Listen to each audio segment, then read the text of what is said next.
เอาพี่น้องมาต่อกันอีกคลิปวังแล้วค่ะเนาะสบายดีเด้อสบายดีสบายดีพี่น้องเอ้ยเอายับเข้ามาอีกนี่แม่อุตสาห์ห่างกันลายเนาะล้มกันบ้างนึงหันพี่น้องเอ้ยเรื่องถามแม่อุตสาห์ว่าเป็นจังไดว่าเรื่องไปทำงานอยู่ไทยเนี่ยเนาะเห็นในคลิปมาถามเพิ่นบัดนี้เพิ่นก็เพิ่นสิไปอีหลีว่าสันคิดคักแล้วบ่แม่อุตสาห์คิดคักแล้ว100%บ่หรือจักเปอร์เซ็นต์เดี๋ยวนี้ก็อีหลีหั่นแล้ว100%นั่นแหละแม่อุตสาห์ก็อยากไปอีหลีไปเพราะยังเนาะก็ไปนี่แหละเฮ็ดได้เพิ่นเฮ็ดได้โดยกำลังซ้ำนี่นะขนาดอายุ60-70ก็เฮ็ดบ่ได้แล้วเฒ่าแล้วอีหลีหรออย่างหน่อยก็ได้เห็นโตไปจัก4-5 ปีหรือว่า2-3 ปีเนาะแล้วว่าจักปีหรือ2 ปีนึงจ้ะนะจักปี2 ปีจ้ะนะก็ว่าได้แบบนั้นหั่นตอนนี้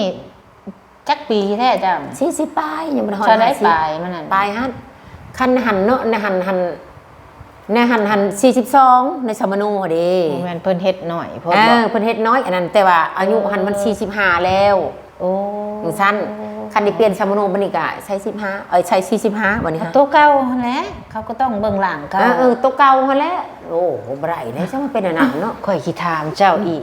มั่นใจแท้บ่มันแล้วบ่เป็นหยัง 100% อยากไปอีหลีความว่ายังเฮ็ดได้นะคือว่าชาถูกพลักผู้ใหญ่ทางแม่ยายตาก็ขอโทษขออภัยเพิ่นเนาะแม่จังใดก็ได้เพิ่นก็ได้เฮือนถึงซ่านก็ได้อยู่ย้อนชอนทานเพิ่นเนาะบ่ประมาทเพิ่น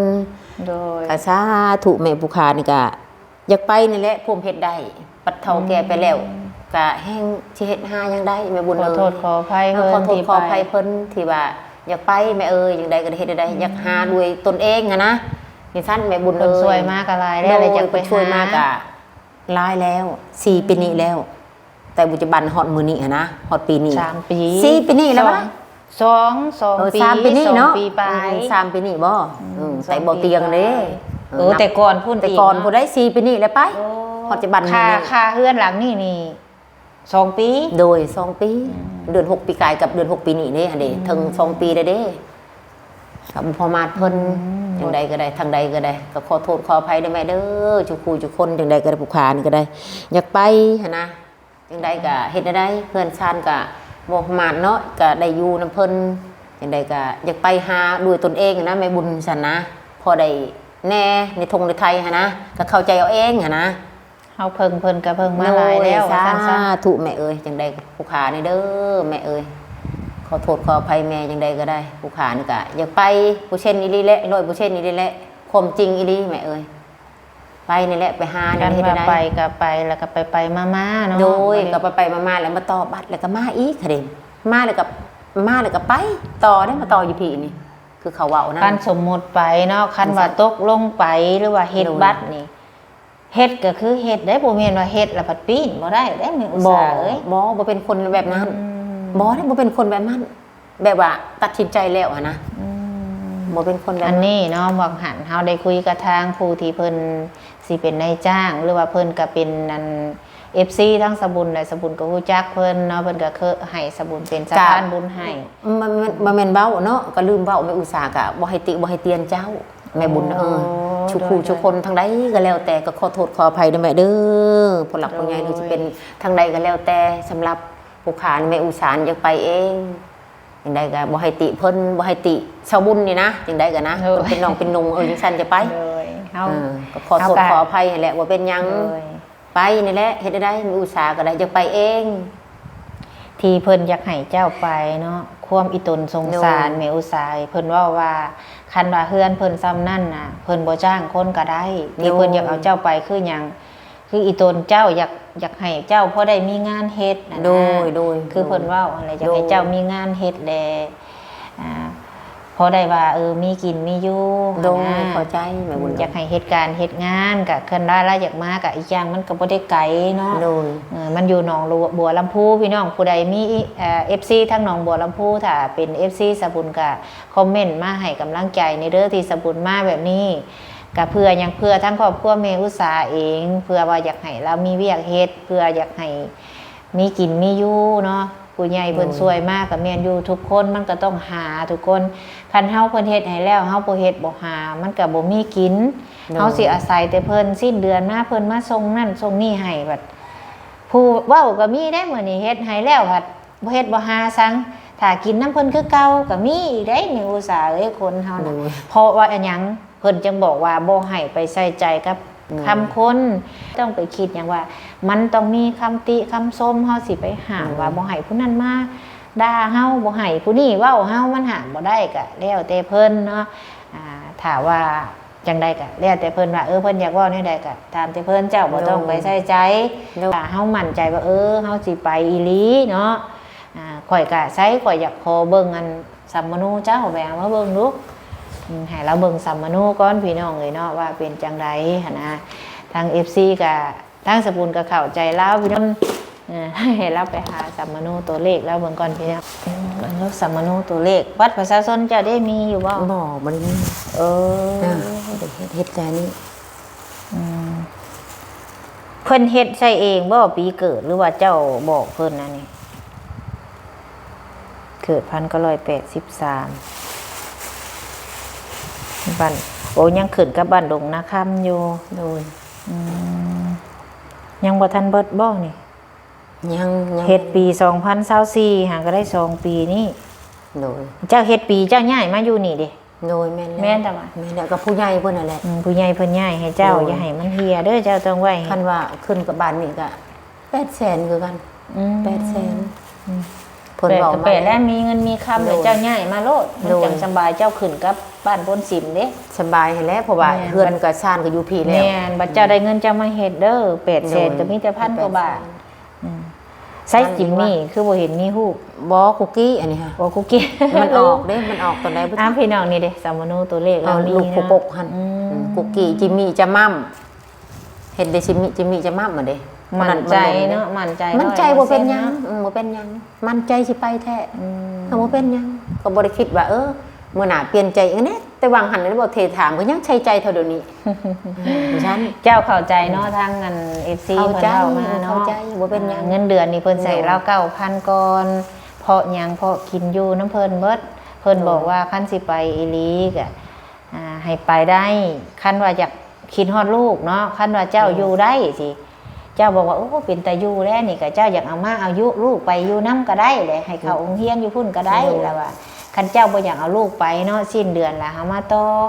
คันสมมติว่าเจ้าอยู่ได้ 2-3 เดือนเนี่ยโอ้อยู่ได้แหละนี่ก็เป็นตาอยู่แล้วเพิ่นสิเฮ็ดบัตร MOU ให้เพิ่นว่านะคันว่าอยู่บ่ได้เนาะก็ให้บอกเพิ่นบ่ให้ลักนี้บ่ให้ลักไปพุ่นไปพี่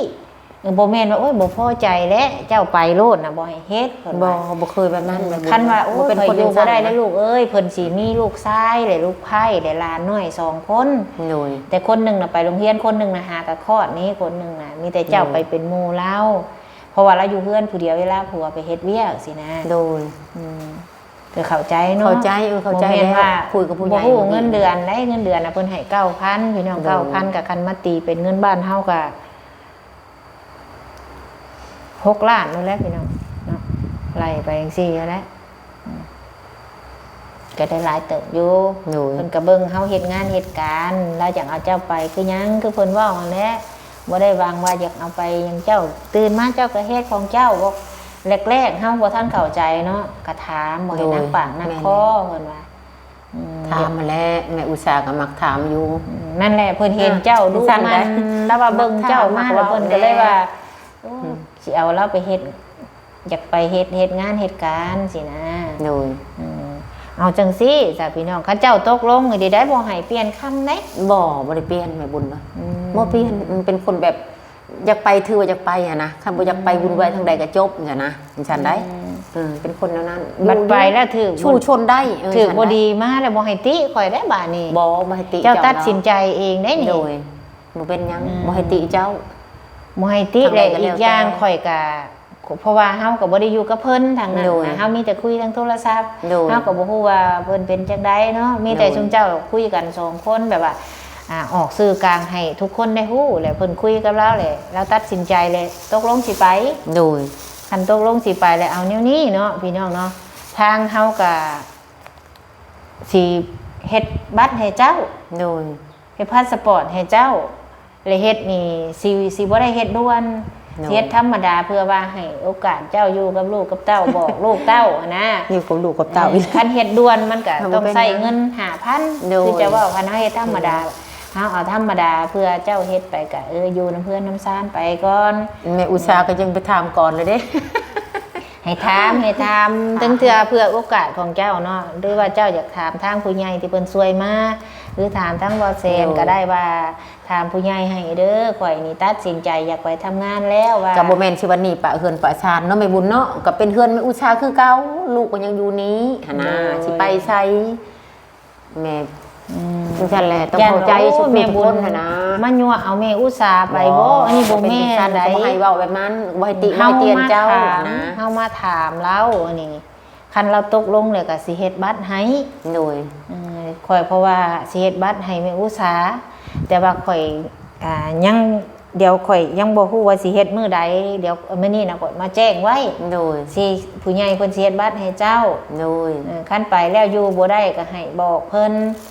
บ่แม่นว่าเฮ็ดให้แล้วเลยปิ้นใจบ่ได้ที่เสียเงินได้มื้ออุต บ่ สาห์เอ้ยบัด บ่เฮ็ดแนวนั้นบ่เปลี่ยนดอก บ่ บ่ เป เป ลี่ ลี่ ย ย น น เนาะ บ่เป็นคนจังซั่นบ่ บ่เปลี่ยนเนาะ บ่ได้บ่เปลี่ยนได้บ่เปลี่ยน ก็บ่แม่นคนผีบ้าอันนี้เจ้าก็เป็นคนเต็ม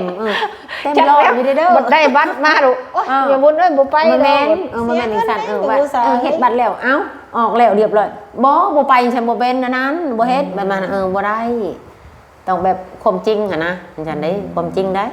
อยากไปว่าถือว่าไปอย่างนั้นเป็นยังไงก็อดทนได้อย่างนี้ใช่ดิบนเห็นเบียกนะเคยแบบนั้นได้แต่นุ่มก็แบบนั้น เคยถูกเลยเนาะ ถูกแล้วไปเห็นงานเนาะอยู่ทยาเด้เลี้ยงไก่พันช้ำได้ แต่กี้เจ้าเคยไปเฮ็ดงานอยู่ไสอยู่ กวดขี่เด้ก็ยังอยู่ได้8 เดือนพุ่น กวดขี้ ขนาดกวดขี่ไก่ขี่เป็ดว้า ไปอยู่กับไผตะกี้ ตะกี้ฮั่นไปอยู่กับผัว โอ้แต่ข้าวตะกี้ พ่อตะกี้พูนพ่อชมนี่นี่พ่อกุกี้จิมมี่จะหม่ำนี่นะ ไปกวดขี้ไก่ กวดขี่ไก่โอ้เลี้ยงไก่เนาะพังตู่พังเทปและไก่เนี่ยก็ได้บ่เปิดก็บ่ได้ได้ยัวเท่าได้หมื่นเนาะ อันนี้ แล้ว นะ ยังอยู่ได้ อันนี้เนี่ย อันไปออมหน่อยเด้ไปปลูกกล้วยเด้ตัดกล้วยเด้ถึงเวลาตัดกล้วยก็ตัดกล้วยถึงเวลาปลูกก็ปลูกเด้ก็ยังอยู่ได้หั่น อันนี้นะคิดซะว่าไปเฮ็ดงานบ้าน โดย แล้วก็คือเจ้าเฮ็ดนี่แหละส่วนใบไม้มันหล่นก็กวดจุดนั่นแหละ โดย บันไดมันหกก็เคลียร์คือเฮาเว้านั่นแหละ คันว่าบ่คักบ่แน่เนาะว่าบ่ลืมมันยังก็ให้ลูกให้เตาช้อนบอกหั่นนะ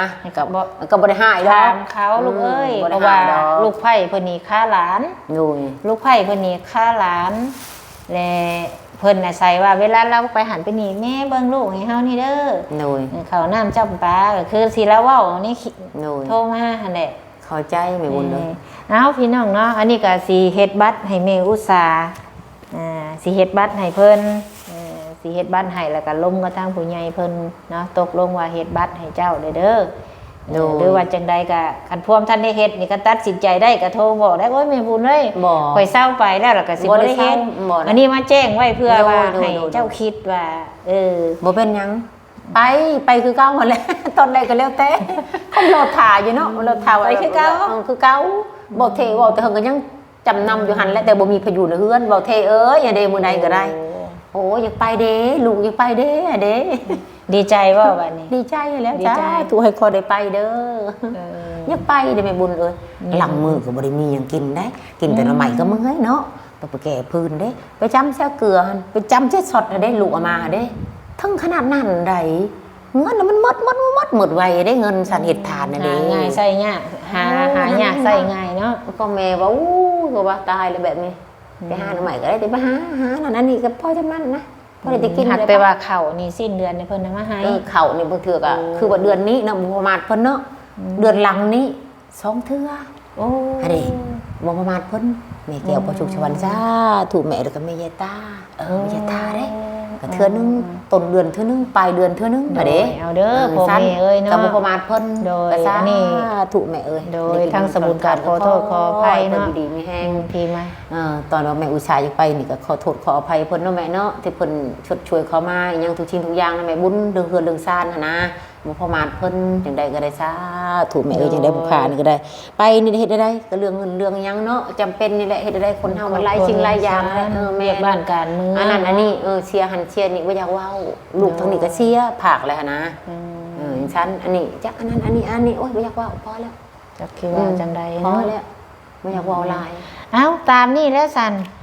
ตาย เดี๋ยวจังใด ได้ จักเจ็ดจังใดจังขี่นั่นเจ้าลูกชายเจ้าก็บ่ได้เข้ามาเนาะ บ่ ผู้อันที่ว่าเรามาอยู่น้ำเจ้าเราบ่มีโทรศัพท์บ่ บ่ได้บ่มี เออ บ่มี ผู้ที่เราเฮ็ดงานยามหั่นได้ บ่ กลางคืนน่ะเรามานอนพี่บ่ บ่ได้เรามาแต่ตอนนี้ตอนแรกเราก็เมื่อแล้วยามกลางคืน เรายามกลางคืน โดย โอ้เรามากลางเว้น มากลางเว้น ใช้ฉันเราไปใช้ฉัน เดี๋ยวนี้เราไปเฮือนหลานเล่าเฮือนนี่นางหลานหลานเอาผัวบ้านนี่เด้ โอ้กลางคืนเนี่ยเพิ่นมา ก็คืนบ่ได้มาคืนบ่ไปย่างมาแต่กลางเว้น วันนี้เด็กน้อยเขาสินอนแต่เขาได้บ่แม่อุตส่าห์ บ่บัดเราออกได้เขาให้เราออกได้เฮ็ดเวียกกันได้ เอ้า ให้มาอยู่ เฮ็ดเฮ็ดหยัง ให้มาอยู่บ่ออกโลด มันก็เท่าเก่าแล้วมันก็ซ้ำเจ้าหาเลี้ยงบ่เทือนนี่ บ่เป็นหยังดอกออกโลดก็ย่าแหละบ่เป็นหยังดอกบ่ออกบ่ได้ดอกแม่อุตส่าห์ปัดให้เฮ็ดเฮือนเฮ็ดชานทูเฮือนทูชานอีหยังทูจริงทุกอย่างอ่ะเด้ ได้เดือนเท่าไหร่รับ ล้านโอ้ยเดือนละ3 ล้านแต่เฮิงแล้วอยู่บ่แม่นเดี๋ยวนี้ คัน แหละ ให้เราออกเจ้าก็สิไปเลี้ยง บ่ 4 คน ให้เราเฮ็ดกลางเว้น โอ้ ให้ปีนแบบนี้ใช่ปะ โอ้ ให้ปีนแบบนี้ เราว่าให้ออกเลยให้ออกกลางคืน แม่น ให้เฮ็ดกลางเว้น แนวนี้นะ แนวนี้เนี่ยว่า แนวนี้ เจ้าว่าได้ให้เราออกพวก บ่แม่นซั่นให้ออกกลางคืนให้ยากลางคืนมาเปลี่ยนกลางเว้นซะนะ จังสั้นแค่นี้กลางคืน เออ ให้ นี่ มาอยู่น้ำลูก โดย แบบนี้ก็ อันนั้นแหละ ไป แม่อุตส่าห์ยังปะจังได้หั่นนะว่าซั่นก็บ่ได้ คิดว่าสิให้เราอัน แม่น คิดว่าสิให้เราอันออกเลยสินะ บ่ เจ้าก็สิหาเลี้ยง บ่ อีกแล้วจะดอก บ่ ใคร ให้ รู้ ไปเฮ็ดแต่กลางเว้นจ้ะนะ5 โมงก็เลิกแล้วเด้อะเด้4 โมงครึ่งเลิกแล้ว เอาตามนี่แล้วพี่น้องเลยเนาะคือว่าเฮาร่มกันก็ทั้งแม่ เออ อุตส่าห์ ไปนั่น ป้าเดี๋ยวพากันออกไป เปิด เอาอันนี้เมียนก่อนจังใดก็เฮาร่มกันก็คือสิเข้าใจพี่น้องเดี๋ยวสิเลาะแคมๆเพื่อนเราก่อนเนาะ สบายดีก่อนละบ้า บ่ออกไปเลาะบ่ถ่ายคลิปเลาะน้ำเนี่ยเนาะเพื่อเพิ่นอยากเห็นนั่นทางนอกเฮือนนอกซานเด้จ้ะบ่ได้เลาะแต่ดนเฮาก็ได้ไปเท่ๆได้พี่น้องเอ้ยผู้ละถูกแม่อุตส่าห์นี่ผู้มีแต่ลูกชี้ขาแล้วและดื้อ เนี่ยแต่บ่ลูกนั่นแหละเนาะมันก็ให้ได้เห็น สิ ว่า ไป ลูก ป้าได้บ่น่ะนอนยามอยู่นี่ เห็นบ่ลูกเห็นหรือบ่ สิไปหา เงินลูกเด้ ลักเอาหน่อไม้แล้วเมื่อแกงก่อนนะอะล่ะไป ไปเลาะเบิ่ง ไปเลาะเบิ่งเพื่อนเราเลย เลาะ พี่น้อง ตรงนี้แหละ ถือเกิดกับบ่ถือเบื้องฝนตกแห้งบ่เช้านี่ บ่ปานใดได้บ่ปานใด ไปเลาะเบิ่งก่อนพี่น้องโอ้แล้วสักเครื่องลูกแล้วตาก เพิ่งลูกอันเปื้อนเป็นจุดจะเข้าไปกินหมากไปซังหั่นนะ เล็กน้อย เนาะ เนาะ ออกดอกซั่น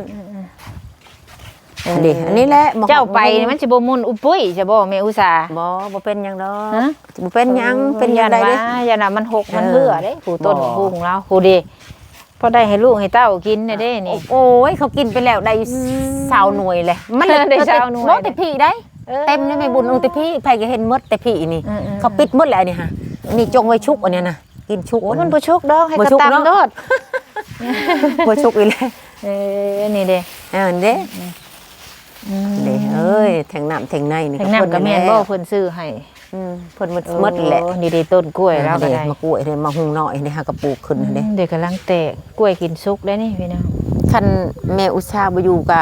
มื้อหน้ามื้อไหนก็ได้ไปนี่ก็สิให้ปลูกกล้วยนี่ปลูกไว้ได้ปลูกไว้แล้วนี่สิปลูกไว้นี่กล้วยหน้ามันก็กล้วยเงาเขียวๆหั่นน่ะจะปลูกหั่นนะปลูกไว้ลูก อันนี้อีกนี่อันนี้ก็ตอนลงน้ำอันนี้ โดย ขึ้นลายแล้วพัดมันใบมันหกตอนให้ แม่นแล้ เอา ว ให้เอาตัดพอดีถ่วมหัวนี่นะมันเป็นหน้องไม้อันกินเด้พี่น้องหน้องไม้เลี้ยงน้องอันเด้หน้องไม้ไผ่เลี้ยง ก็ น้ เอา อง กินเห่ายอดแล้ว เจ้า กิน คือบ่ขยายออกอีก นี่กลเดือน6นี่ว่าปลูกแย่นี่อีก โอ้ นี่อ้าวเห็นบอกจะให้เจ้าก็ได้กินเห็นบอกมันซุ่มเจ้าฮดน้ำบอกมันจังออก บ่ได้หดเทื่อนึงทนตกเขาเด้เท่าไรเทื่อแล้วเด้ตกเขาเด้ตกเท่าไรเทื่อแล้วมัน นี่ตัดออกพี่เห็นมัน เนาะตัดไปนี่เนาะอันนี้ เขาจะตัดตามแล้วมันสินั่นเลยเขาตัดชูงๆเอาบ่ให้ใบเพิ่นนั่น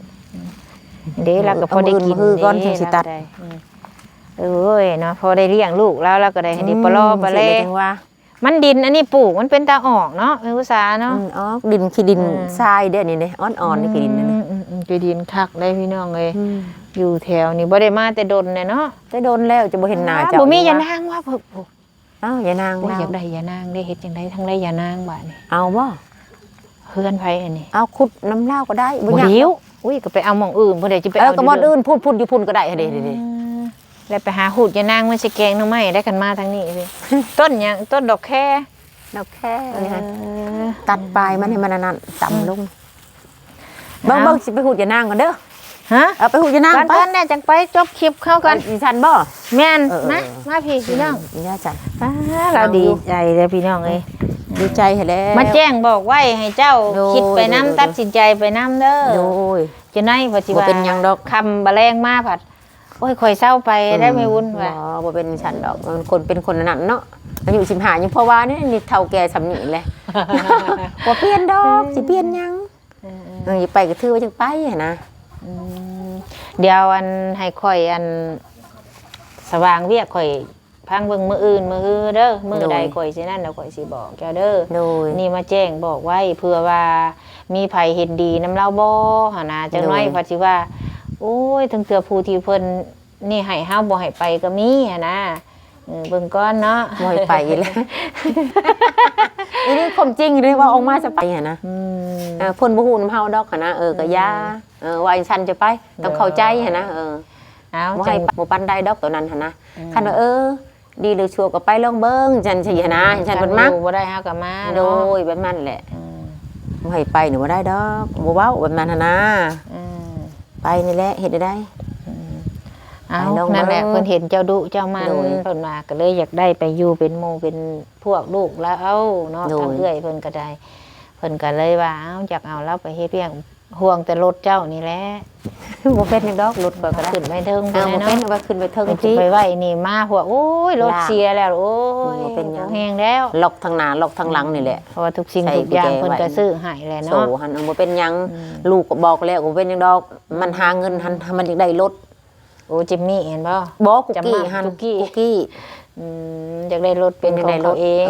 แบบ3ล้านนี่สินะ3-4ล้านก็เอาน้ำเขาหั่นแหละน้ำหัวหน้าหั่นแหละ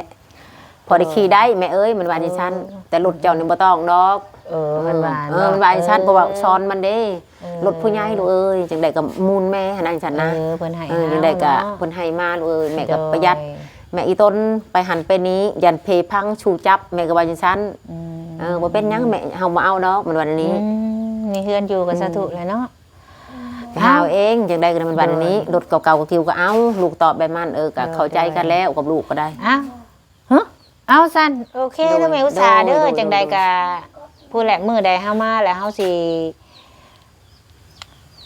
พังเบิ่งจักมื้อ2มื้อเนาะเดี๋ยวเฮานำบงกรเดี๋ยวเฮาสะดวกทั้งเฮือนมื้อนี้เฮาออกมาปะแต่เช้าแล้วเดี๋ยวเฮา แล้ว สิ ก็ กลับก่อนเด้อ สาเนี่ยได้ต้องเฮ็ดแบบมันเนินเด้